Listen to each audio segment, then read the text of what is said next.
A Deputación de Lugo actualizará os padróns municipais da provincia a través do proxecto Xeopadrón, un novo plan no que investirá máis de 1,2 millóns de euros de fondos europeos concedidos polo Ministerio de Política Territorial. A concesión desta axuda económica en concreto é importante porque demostra a capacidade que temos dende a propia Deputación de Lugo para conseguir fondos da Unión Europea, o que nos permite seguir avanzando en investimentos de cara á modernización e á digitalización dos concellos da provincia.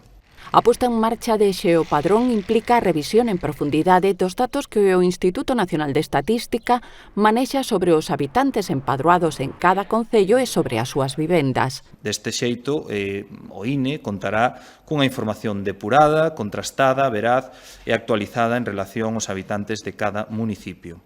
Xeopadrón súmase a outras iniciativas desenvolvidas pola Deputación con fondos da Unión Europea, como os programas Impulsa TIC ou Acelera PEME, cos que procura facer máis áxil e eficiente a administración local.